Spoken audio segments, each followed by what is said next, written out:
Est-ce que vous êtes déjà demandé comment fonctionne votre fonction lambda? Enfin, je veux dire, le runtime, l'environnement d'exécution. Oui, peut-être. Alors, j'ai la réponse pour vous. Enfin, c'est pas moi, c'est mon invité. C'est le podcast AWS en français. C'est parti. C'est maintenant. Le podcast AWS en français. Sébastien Stormac. Bonjour, bienvenue dans un nouvel épisode du podcast AWS en français. C'est tous les vendredis matins dans toutes les bonnes applications de podcast, j'ai l'habitude de dire. Deezer, Spotify, YouTube, Apple, you name it. Abonnez-vous, laissez-nous vos flèches vers le haut, vos pouces vers le haut plutôt, vos petites étoiles. Comme ça, vous recevrez automatiquement le nouvel épisode tous les vendredis matins dans votre poche. Aujourd'hui, j'ai le plaisir d'accueillir Maxime David, connu aussi sous le nom de Max D sur les réseaux sociaux. Quand tu joues ton rôle d'influenceur sur les réseaux sociaux, tu fais partie de l'équipe Runtime de Lambda, mais tu vas nous expliquer ça. Lambda, si jamais il y a un auditeur qui ne connaît pas, en 10 secondes, c'est quoi? Bonjour, merci beaucoup pour l'invitation Sébastien. Alors Lambda, je vais pas être trop pédantique. Ouais, c'est ça, je vais pas me lancer dans une définition. Je vais juste lire la documentation officielle d'AWS et puis après on peut en discuter. C'est vraiment exécuter du code sans vous soucier des serveurs et des clusters. Donc la promesse de Lambda, c'est vraiment le client nous envoie sa fonction et nous on fait en sorte de l'exécuter, de la scaler. Donc s'il y a plus de trafic, on va faire en sorte que ça fonctionne toujours avec une latence vraiment exceptionnelle. Et la promesse, c'est que vous ne vous occupez pas de gérer les CVE, vous ne vous occupez pas de gérer l'infrastructure sous-jacente. Est-ce que je roule sur telle ou telle version de Linux? Vous vous occupez pas de ça et c'est la promesse que Lambda Runtime fait. Donc mettre à jour les versions mineures de Node, de Python, de Ruby, de Java, etc. Et c'est magique, parce que je sais que les millénials, ils prennent ça pour acquis, on met son code, et puis voilà, ça tourne. Mais moi qui ai des cheveux blancs, toi t'en as un peu aussi d'ailleurs. Ouais, j'en ai un petit peu. J'ai mis des disques dans des machines, j'ai installé des Linux avec des piles de disquettes, j'ai géré des serveurs Solaris, Linux. Faire tourner du code, ça n'a rien d'évident, et surtout le faire à grande échelle, de façon sécurisée, etc. Il faut installer ses runtime, il faut installer Python, des virtual machines Java, toutes les dépendances. Enfin bref, c'était une équipe entière qui prenait pas mal de temps pour configurer des machines. Tout ça s'est un peu amélioré avec les virtual machines et VMware il y a quoi, 15-20 ans, 20 ans. Mais Lambda, c'est encore un niveau dessus. C'est ce qu'on appelle le platform as a service, même si chez AWS, on n'aime pas trop segmenter les trucs comme ça. Mais pour moi, c'est magique. On ouvre un éditeur, on tape son code, on fait execute et waouh, ça marche. Je suis content que tu dises ça parce que c'est vraiment la promesse que l'on fait et c'est vraiment l'expérience utilisateur que l'on veut. C'est vraiment, moi je veux livrer en tant que client, je veux livrer quelque chose vraiment rapidement en production et je veux pas avoir à gérer les certificats, comment est-ce que je vais négocier avec mes IAM permission, etc. Le but c'est vraiment, j'écris mon code, j'écris ma fonctionnalité, je la déploie et je ne m'occupe pas du tout de tout ce qui est autour. C'est vraiment la promesse qu'on fait. Et on paye à la milliseconde d'exécution. Exact, tu payes à la milliseconde. Donc l'avantage, c'est que si ta fonction, c'est un batch qui tourne de 2 à 4 heures du matin, bah, tu vas payer juste pendant Enfin, pas de 2 à 4 parce que un groupe de batch alors. Le temps d'exécution maximum est 15 minutes. Mais tu vois ce que je veux dire. C'est, si tu l'utilises beaucoup, ta fonction, bah oui, tu vas payer. C'est normal. Mais si tu l'utilises pas du tout, bah, c'est vraiment zéro. Il n'y a pas de frais cachés. Si ta fonction ne s'exécute pas, tu n'as pas de billing au CPU. Donc tu vas rien dépenser. Et il y a énormément de travail derrière, parce que quand on dit qu'on gère les runtime, tu vas nous expliquer tout ça, et c'est de ça qu'on va parler dans cet épisode, c'est que ce que ça veut dire de maintenir Linux, de maintenir les différentes versions de Python, d'upgrader des fonctions qui sont déjà déployées sans prévenir le client. On fait des trucs dans son dos, vous le saviez peut-être pas, mais Maxime va vous expliquer ça. Mais avant ça, un petit retour sur les 3-4 derniers mois de Lambda, parce que c'est un service qui a 10 ans, on a fêté les 10 ans de la JA de Lambda, c'est incroyable, c'était 2015. Et oui, 10 ans déjà. D'innover. Et vous continuez d'innover, il y a encore des nouvelles choses. Je sais que tu nous as fait une petite liste des grandes dernières annonces sur Lambda des derniers mois. Ouais, alors oui, c'est ça, 10 ans, on a fait un petit gâteau en interne, 10 ans, un beau gâteau avec... C'est pas moi, mais c'était marrant. Donc c'était vraiment assez impressionnant. 10 ans. Moi, ça fait pas 10 ans que j'utilise Lambda évidemment, mais je suis quand même early adopter, comme on dit. J'ai vu les premières versions de Node.js dessus, donc c'est vraiment chouette de l'avoir utilisé à l'externe et puis maintenant de contribuer modestement à le faire grandir. Donc ouais, pour les nouvelles, je vais commencer par celle que je préfère le plus personnellement. Je suis quelqu'un de très axé sur l'open source et GitHub, c'est vraiment un de mes produits préférés. Et donc là, l'équipe de Lambda a sorti récemment une GitHub Action, donc pour sortir et déployer votre fonction directement depuis votre repo GitHub. Donc c'est une ou deux lignes à ajouter dans votre workflow YAML de GitHub Action. Et puis ça va permettre de builder si vous utilisez un runtime compilé comme Java ou comme Go et envoyer ça sur le cloud directement. Vous avez juste à configurer. Vous Ça, avez ça va juste à simplifier la configurer vie. votre romayal. Ouais, exactement. Parce qu'avant, il fallait écrire des scripts avec la ligne de commande, il fallait qu'elles soient installées ou Oh. tourner des scripts SAM ou CDK Ouais, ou des trucs comme il y a ça. plein de façons de déployer des Ouais. lambda. Il y a le AWS CLI, donc le client Command Line Interface d'AWS. Il y a Terraform, il y a CDK, il y a Serverless Framework. Il y en a vraiment beaucoup. L'avantage de GitHub Action, c'est que c'est déjà intégré dans l'outil que vous utilisez pour gérer votre source, peut-être sur GitHub. Et donc là, l'utiliser dans une GitHub Action, c'est vraiment une ou deux lignes et ça vous permet au moins de tester. Je dis pas que c'est très utile pour quelqu'un qui a des centaines et des centaines de lambda fonctions, mais si vous voulez faire une démo, un workshop ou juste tester lambda, vraiment cette GitHub Action, je vous la conseille. Donc open source GitHub Action pour déployer Lambda directement depuis votre CI qui tourne sur GitHub. Exactement. Il y avait des news côté des limites qui ont été liftées aussi. Ça concerne Exactement, probablement ouais. une minorité de clients, mais Ouais, pour c'est cette ça, mais minorité-là, c'est important. si vous utilisez le streaming, donc compatible avec Node.js et tous les custom runtime, avant, la limite, c'était, pour la réponse, en tout cas, c'était 20 mégabits. Maintenant, c'est 200 mégabits. Donc, x 10. Donc, c'est quand C'est même pas bien mal. pour l'IA et pour les réponses de streaming de Bedrock et des choses comme ça. Exactement. Donc, si vous cherchez Mhm. vraiment ce qu'on appelle le TTFB, Time to First Bit, donc en français, le temps de réponse du premier Le bit, premier bit. c'est vraiment ce qu'il faut utiliser, le streaming. Donc, là, 200 mégabits, ça commence à faire pas mal pour une réponse. Donc, ça, c'est chouette. Et puis, une autre nouvelle sur la latence. Moi, je suis très axé sur la performance en ingénierie. Donc, ça, c'est vraiment des sujets qui m'intéressent et ça me fait plaisir de partager ça avec vous. C'est vraiment la faible latence pour les événements Kafka. Donc, si vous utilisez Kafka Manager, donc Amazon Managed Streaming Kafka, MSK, vous pouvez maintenant traiter des événements Kafka en dessous de 100 millisecondes. Donc, encore une C'est fois, c'est une incroyable, petite... comme après 10 ans, c'est un service qui continue d'innover et de répondre aux besoins des clients, etc. Alors qu'en dessous, et je reviens au sujet de l'épisode, il y a quand même des fondamentaux assez puissants. Ça veut dire quoi un runtime managé? Donc un runtime, c'est l'environnement d'exécution. On va dire runtime Exact. parce que c'est plus court. Ouais. Excusez-nous si vous nous écoutez au Québec. Je sais que vous aimez bien franciser tous les mots et vous avez raison. Mais là, je vais utiliser l'anglicisme parce que c'est un peu plus concis. Oui, en parlant de Québec, je tourne ce podcast directement depuis Montréal. De Montréal. Oui, donc c'est ça. Un runtime, c'est vraiment un environnement d'exécution. Qu'est-ce que ça veut dire un runtime managé? Managé par AWS. Donc, ce qui va se passer, c'est que toutes les CVE, donc les CVE, c'est vraiment les Critical Vulnerability Exploits, donc c'est les failles de sécurité. Par exemple, je sais pas, vous utilisez une librairie du SDK d'Amazon qui est fournie avec l'environnement, donc ça c'est vraiment très important.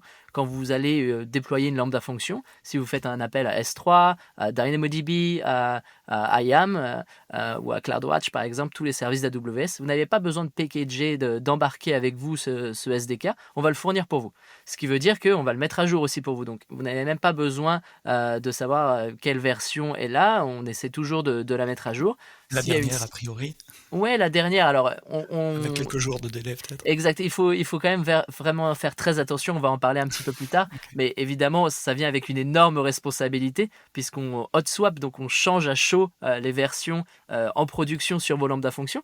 Donc si vous avez une production qui fonctionne et du jour au lendemain ça fonctionne plus, les clients sont pas contents. Donc c'est sûr qu'on va y revenir comment on fait ça à large échelle. Donc c'est ça, par exemple le SDK, on va le changer pour vous. On va souvent après reinvent, là où il y a vraiment des grosses annonces sur les services, là les clients veulent utiliser la dernière version du SDK, donc on fait en sorte que ce soit disponible le plus vite possible. Par exemple, les versions mineures des runtime comme Node.js, Python, etc. À chaque fois qu'il y a une nouvelle version qui sort, pas majeure, parce que là, ça c'est vraiment un nouvel enum, un nouveau runtime. Donc dans la liste déroulante que vous choisissez ou dans votre Terraform ou dans votre CDK, etc., vous pouvez choisir le runtime, donc Node 20, Node 22, Node 24, etc. Mais pour les versions mineures, évidemment, vous n'allez pas spécifier moi je veux utiliser Node 20.18.4. Non, c'est nous à AWS qui allons mettre à jour ça automatiquement pour vous et ça va vous permettre que ce soit totalement transparent pour vous. Vous allez rouler sur la dernière version de tous les runtime en profitant des patchs de sécurité, mais aussi des gains de performance. Donc ça, c'est vraiment la promesse qu'on fait. Et puis il y a l'OS aussi, parce que tu parles, t'es parti du haut. Exact. Il y a les SDK, les runtime, Python, Node.js, Java, etc. Et puis il y a Amazon Linux en dessous. Exactement. Donc certains, les derniers runtime, donc les derniers environnements d'exécution roulent sur Amazon Linux 2003, donc AL23.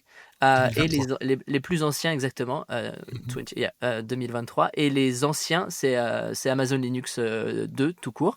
Donc, évidemment, on vous encourage à migrer sur les dernières versions, puisque c'est plus sécuritaire, c'est plus performant. Donc, l'OS est fourni par AWS. Et par-dessus, donc, on installe tout ce qu'il faut. Les certificats, évidemment, si vous faites un appel à S3 ou à DynamoDB, vous avez besoin d'un certificat. Mais vous n'avez pas besoin de le packager avec votre application. Donc ça, c'est vraiment l'effet magique. On le prend avec vous, on le patch, on l'extend quand c'est nécessaire, le SDK et finalement le runtime en lui-même. Donc le runtime, je ne sais pas si je vais trop rentrer dans les détails, mais c'est vraiment un petit bout de code qui va récupérer les événements. Donc Lambda, c'est vraiment ce qu'on appelle Function as a Service, donc une fonction en tant que service qui va être réveillée par un événement. S'il n'y a pas d'événement qui arrive dans votre fonction, elle va dormir et vous ne payez rien. Mais par exemple, elle peut être réveillée avec une requête HTTP, un événement, je mets un objet dans un bucket S3 ou j'ajoute un élément dans une table DynamoDB. Ça va créer un événement et cet événement peut réveiller votre Lambda.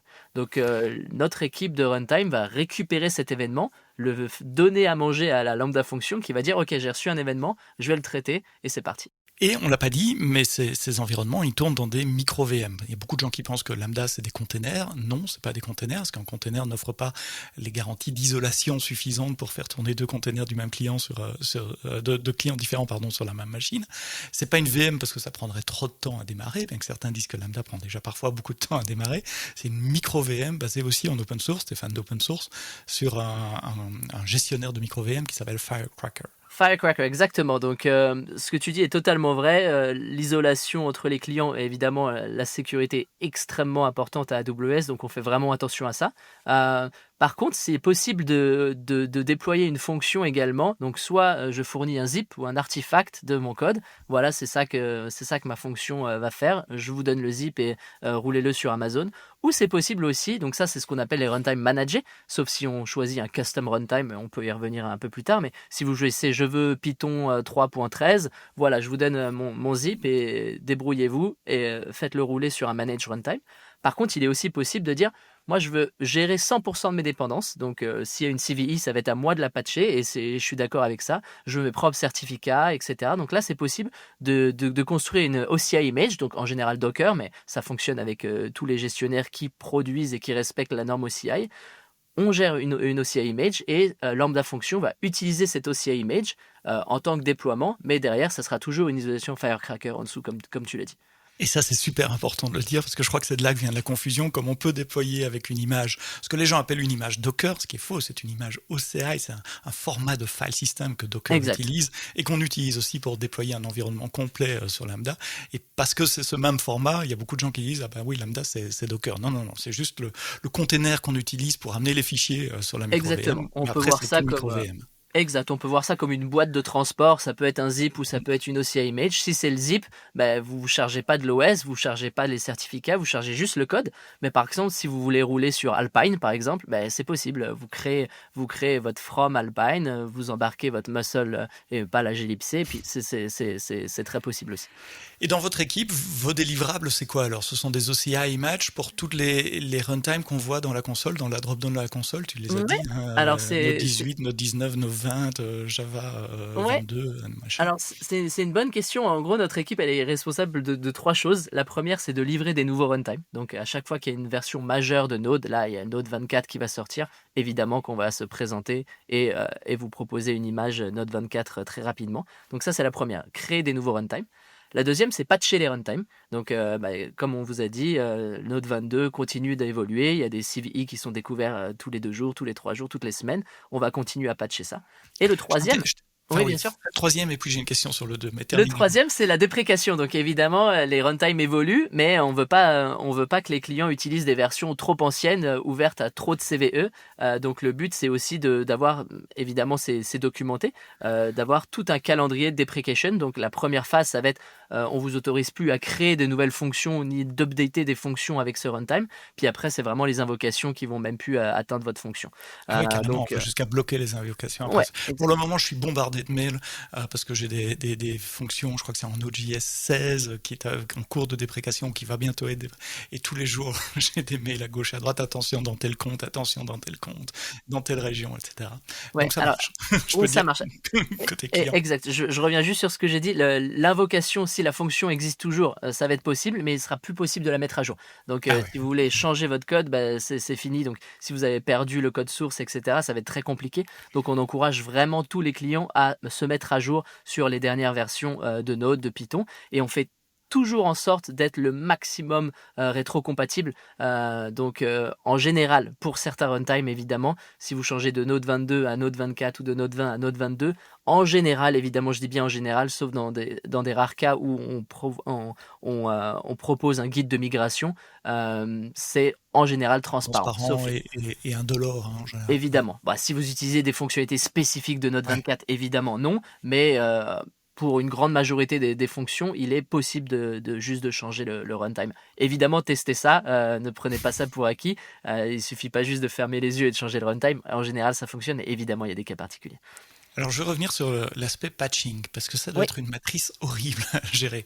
J'imagine, entre le CVE au niveau de l'OS, c'est Linux, donc il peut y en avoir dans le kernel, il peut y en avoir dans Exact. quelques librairies qu'on embarque. C'est pas une distribution complète, hein, c'est une micro-VM, c'est minimum, mais quand même, il y a la couche langage, je vais dire, pour faire simple, Node, Java, Ouais. Python, etc.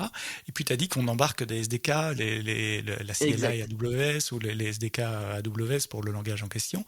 Exact. Ça fait une combinaison de CV, mais il doit y avoir des demandes de mise à jour tous les jours. Ouais, alors l'avantage c'est que donc comme tu le dis, on a donc des runtime managés, donc qui ont une cadence de release un peu particulière, et puis on distribue aussi des OCI images pour ceux qui veulent, comme je l'ai dit tout à l'heure, construire des fonctions au-dessus de ces OCI images. Donc l'avantage c'est que ces OCI images, on peut les réaliser beaucoup plus souvent parce que on va pas changer le comportement en production de clients existants. Si tu veux utiliser ces nouvelles images, ça prend une action du client. Donc Ouais, il c'est moi y qui aura dois pas de aller surprise. changer mon Exactement. Terraform ou mon machin pour dire Exactement. j'utilise la nouvelle OCI.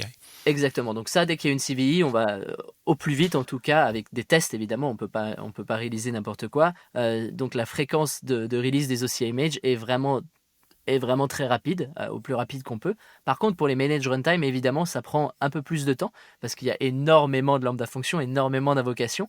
Et il y a beaucoup de régions AWS, dans ce qu'on appelle des AWS regions. Évidemment, on ne va pas réaliser un nouveau runtime worldwide en une seconde. Ça va prendre une cadence de train de déploiement. Donc, je ne vais pas rentrer dans les détails. Est-ce qu'on peut couper Ouais. en deux avant Ouais, le on peut déploiement? Non, je vais couper la conversation en deux. Ouais. La première partie, c'est vous qui devez être au courant qu'il y a des CVE Ouais. et produire la nouvelle image complète avec tout le stack.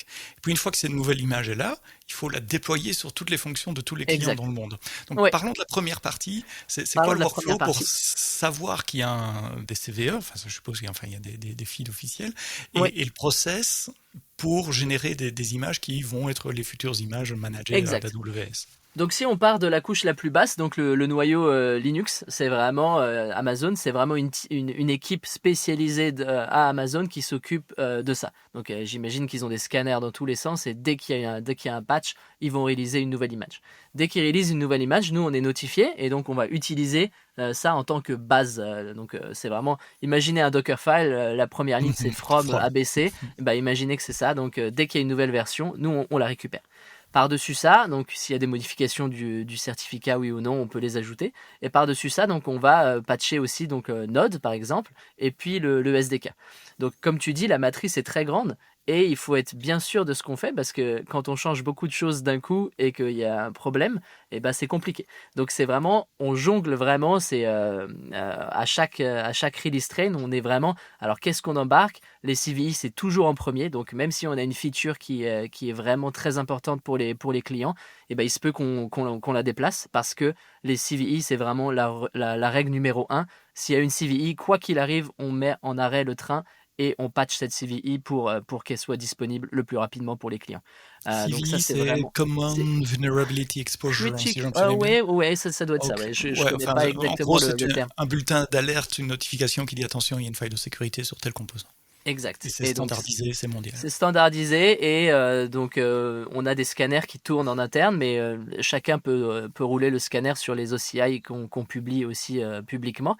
Donc dès qu'il y a une alerte, et c'est marrant, enfin je sais pas si c'est marrant, mais en tout cas dès qu'il y a une alerte, en général on reçoit des tickets de clients qui sont je sais pas si vous avez vu, mais il y a une faille critique. En général elle est déjà patchée en interne, c'est juste qu'il faut un petit peu de temps pour qu'elle se retrouve publiquement, mais c'est chouette de voir que la sécurité, c'est vraiment un concern c'est une responsabilité partagée, évidemment, du côté d'AWS, mais du côté du client.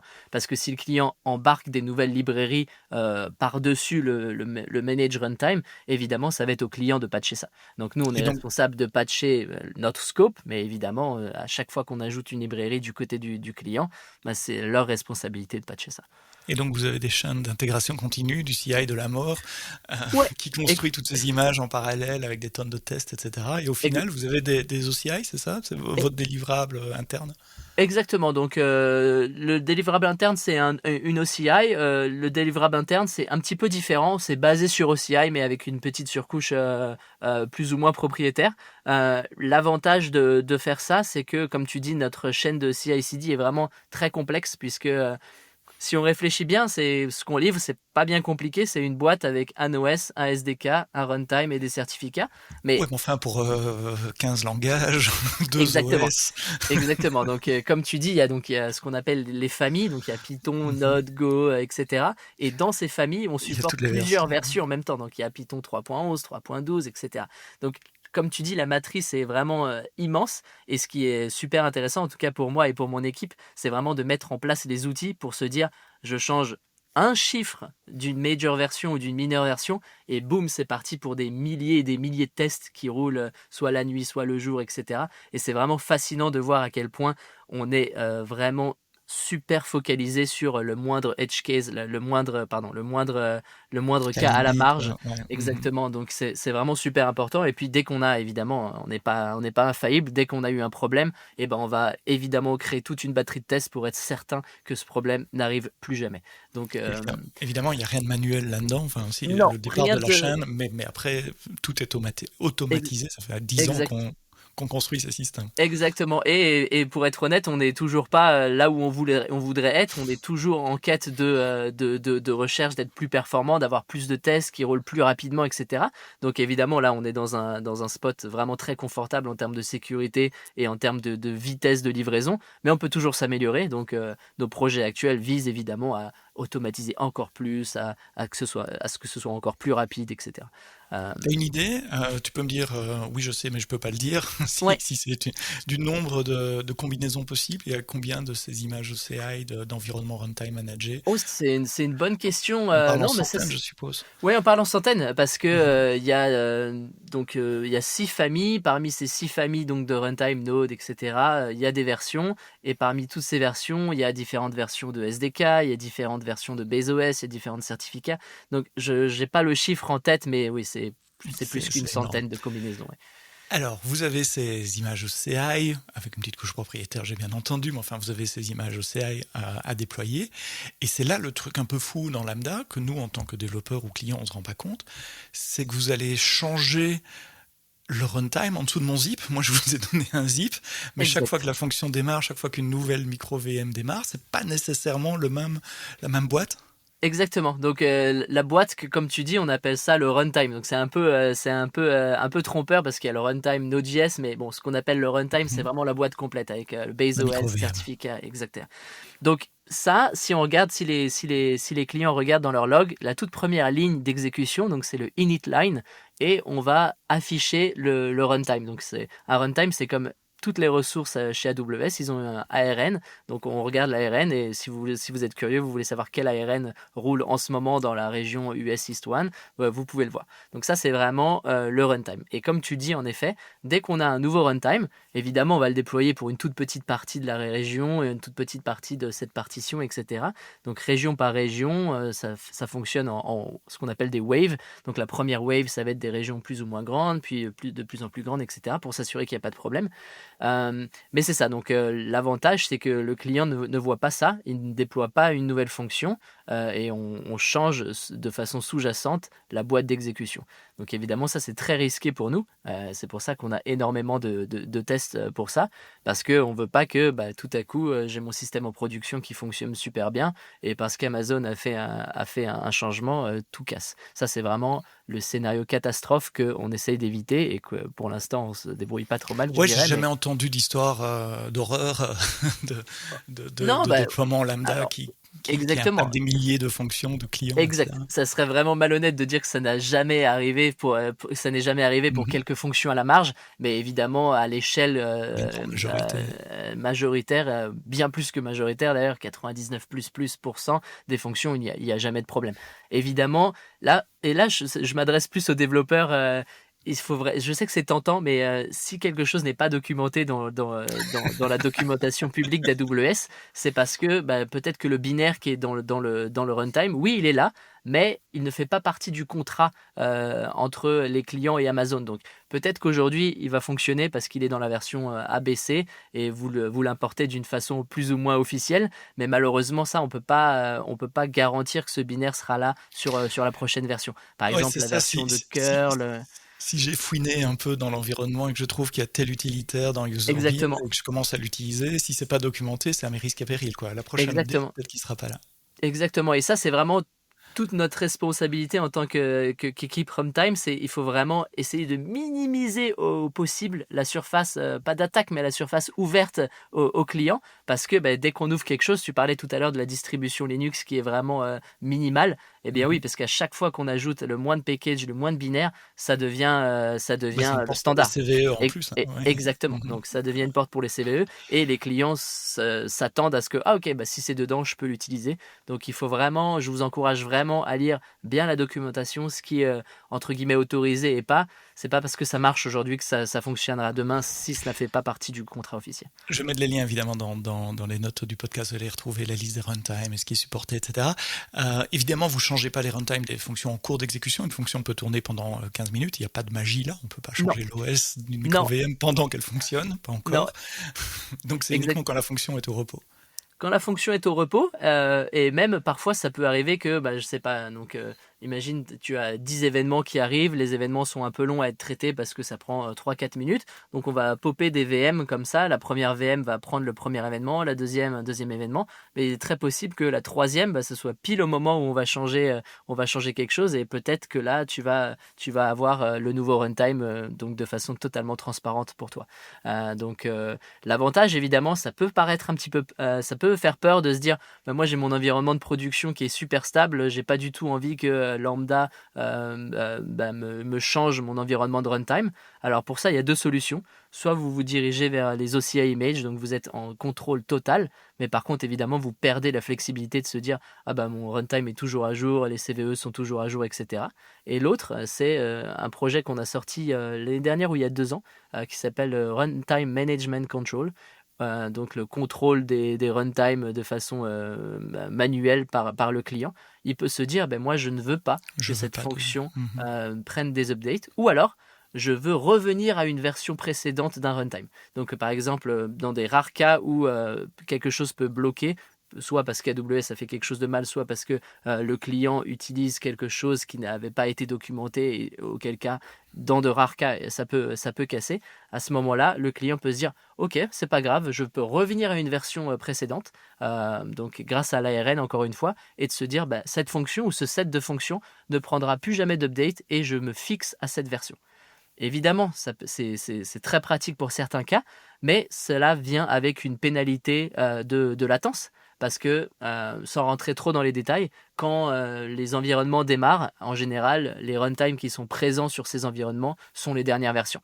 Donc si je suis épinglé à une version de 6 mois ou d'il y a 1 an, ça ne sera pas dans le cache, il faut aller le chercher. Exactement. S3 Forcément, il va falloir. Alors, je ne vais pas rentrer exactement comment est fait le cache, mais en effet, il va falloir rapatrier cette version de runtime d'une façon ou d'une autre, et ça va prendre une pénalité sur le temps de départ. J'ai essayé de le retrouver, mais il y a un article de Mark Brooker qui explique comment fonctionne le cache en multilevel, etc. C'est parfait. Extrêmement détaillé, c'est public. Ouais. C'est fascinant de voir la déduplication au niveau binaire des blocs, etc. Ouais, si c'est public, c'est parfait. Je peux donner juste quelques petits éléments de détail. Par exemple, on repère que parmi 1 million ou 1 milliard, je ne sais pas exactement combien il y a de lambda fonctions, certains caches, certaines parties, certaines couches, exactement. Certaines couches de fonctions sont les mêmes pour une grande partie de la population. Donc, plutôt que de dupliquer ça, on va extraire ces petits morceaux de blob et les reconstruire au runtime. Donc ça va permettre un accès au cache beaucoup plus rapide. Donc, mais en effet, si c'est public, je vous encourage à lire ce papier, ce white paper. Je vais vous le retrouver parce que c'est une lecture fascinante, non seulement pour comprendre comment fonctionne Lambda, mais comme toujours les articles de Mark Brooker, c'est une masterpiece, une leçon d'ingénierie logicielle, c'est waouh, et d'architecture de système. Ces changements de runtime sont possibles parce que ce sont des langages interprétés ou pseudo-compilés. Je mets Java, C# là-dedans. Si ce sont des langages binaires, mais je dis peut-être une connerie là, ça serait pas possible de le faire ça. Il y a pas d'API d'Application Binary Interface. Comment ça marche pour Go, Rust et les autres? Alors pour Go, Rust et les autres, donc c'est ce qu'on appelle des runtime provided. Donc il n'y a pas de runtime API. Donc peut-être que tu pourras mettre le lien dans la documentation, mais ce que j'ai décrit tout à l'heure, le petit morceau de code qui va chercher l'événement, qui le traite et qui donne la réponse, c'est ce qu'on appelle le contrat du runtime API. Donc ça, c'est notre équipe qui s'occupe de ça, d'avoir ça dans tous les langages. Mais si vous voulez écrire un custom runtime comme Go ou comme Rust, ça c'est vraiment, vous allez le compiler avec votre application. Donc ça, vous allez avoir un binaire. Évidemment, ce binaire, on va faire en sorte que la couche sous-jacente aura toujours la même version de glibc. Oui, parce que c'est ça, il faut glibc, il faut il faut le runtime du langage aussi. Exactement. Les librairies de Rust, de Go, de Swift. Exact. Donc ça fonctionne parce qu'on s'assure que entre les gros changements, ça va être entre Amazon Linux 2 et Amazon Linux 2023, par exemple. Là, c'est sûr que si je prends un binaire de l'un vers l'autre, il n'y a pas la même version de glibc. Je sais, je suis en train de me battre avec ça. Exactement. Je pense que s'il y a des clients qui nous écoutent et qui utilisent Rust ou Go, c'est sûr que vous avez déjà vu dans les logs de CloudWatch Incompatible glibc version. Ça, c'est parce que vous avez pris un binaire qui a été compilé avec pas la bonne version. Donc ça, c'est sûr qu'il faut faire très attention. Mais une fois que ça fonctionne, encore une fois, les couches et les runtimes qu'on va proposer et qu'on va changer à la volée vont être compatibles avec le binaire. Donc, c'est-à-dire s'il y a un runtime managé pour un langage compilé comme Rust ou Swift, il y aura les libsystems d'une version majeure du langage seront là et c'est ce que vous garantissez. Exactement. Et ça serait une autre famille si on passe de Swift 5 à Swift 6 par exemple. Exactement. Et encore une fois, il y a plusieurs types de choix. Vous pouvez choisir ce qu'on appelle un linkage statique ou un linkage dynamique. Si vous préférez tout linker de façon statique, comme ça, comme ça on est sûr. Comme ça, vous êtes sûr, c'est possible. Ça fait un gros binaire. Évidemment, ça fait un gros binaire, etc. Au démarrage. Etc. Donc c'est un compromis à trouver pour le développeur. Exactement, donc il y a des trade-offs, des compromis à trouver pour tout, mais si vous utilisez des librairies standards, elles sont là et elles seront toujours dans la même version majeure en tout cas. C'est un problème enfin, qui m'intéresse beaucoup, intellectuellement parlant, parce que en pratique, c'est pas moi qui m'en occupe, mais c'est cette idée de changer les fondations de la maison sans démolir la maison, ou de changer le moteur d'un avion sans que les passagers s'en rendent compte. C'est assez fascinant. Apple fait la même chose avec iOS. Chaque fois qu'il y a une mise à jour d'iOS, Exact. le libc et les libs Swift ou Objective-C sont modifiés, et Exact. toutes les applications qui sont sur nos téléphones continuent de fonctionner. Exact. Personne n'y pense. Exact. Il y a de la magie. Mais si je peux me permettre, alors je veux pas dire qu'à AWS c'est plus compliqué, mais l'avantage d'iOS, c'est que il contrôle tout. Il contrôle tout. Il contrôle l'iOS, mais il contrôle aussi Xcode, les API, etc. Donc ils ont vraiment toute la closure, donc tout l'ensemble du paysage. Donc s'ils font un changement qui casse, bon bah ils sont au courant. Nous, ce qui est plus difficile, c'est que il faut s'assurer que exactement. Il faut s'assurer que tout le monde, donc le semantic versioning, c'est hyper important. Si vous ajoutez quelque chose qui n'est pas rétrocompatible et que vous bumpez la version bug fix ou mineur, bah là c'est sûr que ça peut casser. On a déjà eu des cas comme ça, et donc là on travaille avec la communauté et tout se passe bien. Mais on a des tests qui vérifient ça évidemment, mais c'est pour ça que le semantic versioning, donc le versionnement sémantique, est hyper important pour ce genre de choses, parce que on peut pas se baser sur des librairies externes et se dire ok j'ai le contrôle total de ça. C'est pas la réalité. Donc je dirais que c'est la petite différence, la grosse différence peut-être entre l'écosystème iOS et puis AWS, je pense. Vous avez vos canaries aussi, je suppose que vous avez des centaines de fonctions lambda, de tests sur lesquels vous allez déployer ces nouveaux runtimes. Exact, on a des canaries, sans rentrer trop dans les détails évidemment, on a des canaries pour toutes les familles et pour tous les enums, donc tout ce qui est Python 3, etc. pour vérifier. Alors évidemment on peut pas avoir tous les scénarios, mais on a quelques scénarios basiques, Hello World, l'imagination de nos clients est sans limite. Exact. Et puis c'est important d'avoir toujours quelque chose sur lesquels on peut comparer. Donc quand on va sortir une nouvelle version majeure, on va s'assurer que la performance est meilleure, ou si elle est moins bonne, on va regarder pourquoi elle est moins bonne. L'avantage aussi, c'est que l'open source, on utilise toutes les librairies open source, tous les runtimes sont open source, donc on peut très bien faire ce qu'on appelle un deep dive, vraiment regarder très profond pourquoi on a ce problème de performance. Donc on travaille beaucoup avec les profilers, l'analyse de code statique, dynamique, comprendre les allocations en mémoire, etc. C'est vraiment passionnant si vous aimez la performance. D'ailleurs, peut-être qu'on a des postes ouverts si vous regardez sur Amazon.jobs. Exactement. Amazon.jobs. Si vous aimez la performance, si vous aimez vraiment creuser les runtimes, quel que soit le runtime d'ailleurs, vraiment comprendre comment fonctionnent les runtimes, c'est passionnant. Parce qu'il faut se rappeler qu'évidemment, les cold start, donc le temps de démarrage des fonctions est très faible, parce que on fait vraiment attention à comment on alloue la mémoire. Et le plus gros inconvénient, si vous voulez, du serverless du côté d'AWS en tout cas, c'est qu'on interagit avec un environnement très contrôlé, très peu de mémoire, très peu de CPU, donc il faut vraiment faire attention à tout ça. C'est pas le cas par exemple, je sais pas, d'un pod qui démarrait dans un cluster Kubernetes, etc. Donc c'est vraiment des challenges passionnants, en tout cas moi ça me passionne. Tu as dit que vous déployez par vague, c'est effectivement une best practice en matière de déploiement pour éviter que tous les clients soient impactés par le même problème au même moment. Est-ce que tu peux, est-ce que tu as une idée, est-ce que tu peux dire ça prend combien de temps un déploiement complet mondial? On parle en heures, en jours, en mois? Alors non, c'est sûr qu'on parle en jours. Il faut vraiment... c'est ça, le Lambda, c'est un des produits les plus utilisés, un des services les plus utilisés chez Amazon, chez AWS. Donc on a vraiment une grosse responsabilité. C'est super grisant de travailler avec un produit qui est autant utilisé, mais ça vient aussi avec une énorme responsabilité. Donc on aimerait que ce soit un déploiement en minutes, mais ce n'est pas possible pour des raisons évidentes de blast radius, de rayon d'impact. Donc non, on parle de jours. On prend vraiment le temps de déployer dans un sous-groupe de régions une journée, puis une journée, puis une journée. Je suis pas sûr que je sois habilité à donner le temps total de déploiement. Non, mais en jours, c'est une bonne... On peut compter en jours, ouais. Une bonne indication. Et vous faites plusieurs déploiements en parallèle de plusieurs runtimes, ou c'est séquentiel? Non, l'avantage c'est que vraiment c'est totalement ségrégué. Donc si on déploie une nouvelle version de Node.js, ça va pas impacter Python. Donc on a ce qu'on appelle des trains de déploiement. Donc on a un train pour Java, un train pour Python, un train pour Ruby. Et c'est aussi une petite gymnastique de s'assurer que chaque train, personne n'est à la même gare. Peut-être que ce train-là, il est dans la région ABC, l'autre dans la région DEF. Donc il faut vraiment faire très attention à être sûr que les trains vont jusqu'au bout. Et pour être honnête, parfois les trains ne vont pas jusqu'au bout parce qu'on a une CVE, comme je l'ai dit tout à l'heure, une faille critique qu'il faut la patcher tout de suite. Donc c'est pas grave, on arrête le train et puis on en part un autre. On lance un autre. Ouais. Exactement. T'as dit que les runtime managers sont open source, ça veut dire que moi, client, je peux aller sur GitHub et je peux voir la recette de construction de ces runtime? Exact. Donc l'avantage, c'est que comme je l'ai dit tout à l'heure, on publie des images OCI et les images OCI, il n'y a rien de secret dedans. Donc avec des outils comme Docker Dive, par exemple, on peut inspecter layer après layer, donc couche après couche, la construction d'un Docker. Et une de ces couches, c'est vraiment l'ajout de la librairie, donc Runtime API dont je parlais.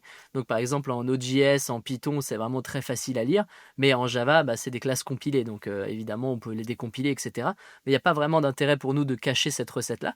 Donc là, donc ça, c'est l'application qui tourne dans Lambda qui va poller les events sur le data plane Lambda et les donner au handler du client. Et ça, il n'y a pas vraiment. Donc ça, c'est open source aussi. Ça, c'est totalement open source. Et d'ailleurs, donc c'est cette semaine, je ne sais pas quand le podcast va sortir, mais cette semaine, on a publié une page de documentation officielle open source avec les liens vers tous les repositories GitHub de tous ces runtime. Donc vraiment, on vous encourage à ouvrir des issues, à faire des pull requests. S'il y a quelque chose que vous voulez améliorer, si vous avez des questions, on essaye en tout cas de pousser de plus en plus vers l'open source et d'engager la communauté dans ces décisions. Par exemple, tout à l'heure, je parlais d'une rétrocompatibilité parfaite entre Node 22 et Node 24, à l'exception de, j'ai ouvert une issue il y a environ 3 mois et là, on a vraiment reçu beaucoup de feedback, de réponses et c'est top, c'est la déprécation des callbacks. Donc, je ne vais pas trop rentrer dans les détails, mais quand on crée une lambda fonction en Node.js, il y a 2 options de la créer. Et là, on se pose la question, il y a une version qui est vraiment très ancienne et on se demande est-ce qu'on pourrait lâcher le support de ça pour aller quelque chose de plus performant et de plus à jour. Donc évidemment, ça provoque des débats, mais c'est intéressant parce que on ne veut pas cacher ça aux clients, ça s'en vient bientôt. Donc on récupère du feedback là-dessus. Donc tout se passe sur GitHub. Je vous encourage vraiment à aller voir ça. C'est marrant les custom runtime parce que c'est à la base la philosophie est très simple, c'est une boucle infinie qui va chercher, qui fait un post, un get sur le data plane de Lambda pour avoir le prochain événement à traiter, qu'il passe au handler du développeur, qui récupère et qui poste le résultat. Moi, je suis le mainteneur d'un de ces runtime open source en Swift, c'est pour ça que j'ai mentionné Swift plusieurs fois, mais j'en ai déjà fait d'autres et il y en a dans la doc. On peut faire une fonction Lambda en bash, c'est jamais qu'une while loop avec un curl, ça marche très bien pour faire une fonction Lambda en bash. Et je sais qu'on a des clients qui font des fonctions Lambda en COBOL, en PHP. À partir du moment où ça tourne sur Amazon Linux, ça peut tourner dans Lambda. Exact. Et si je peux me faire un petit peu de self-promo, je suis aussi le créateur et le mainteneur de Lambda Perf. Donc c'est un tableau de bord qui évalue la performance des call start dans tous les runtime. Donc si vous voulez avoir et c'est vraiment juste un Hello World et je crois que j'ai plus de 30 ou 40 runtime différents. Donc si vous avez une idée, si vous voulez voir les performances de Bun, de Deno, de Bref, PHP, etc., allez sur le site et vous avez toute la liste des runtime. Et si vous en voulez des nouveaux, évidemment c'est open source. N'hésitez pas à ouvrir une issue et puis on peut travailler là-dessus. Génial, ça fait ça. Et tu crées un environnement dans ton compte ou c'est l'utilisateur de la librairie qui doit faire run et ça tourne dans son compte à lui? Non, ça tourne dans mon compte toutes les nuits. Donc je détruis toutes les lambda fonctions, j'en déploie des milliers et des milliers. Je fais 10 invocations en call start et j'affiche le résultat. Donc c'est vraiment assez ludique et il y a quand même une bonne traction. Les gens en parlent de plus en plus. J'ai créé ça il y a environ 3 ans et puis j'ai quand même pas mal de trafic là-dessus, pas mal de questions, pas mal de demandes de nouvelles fonctionnalités.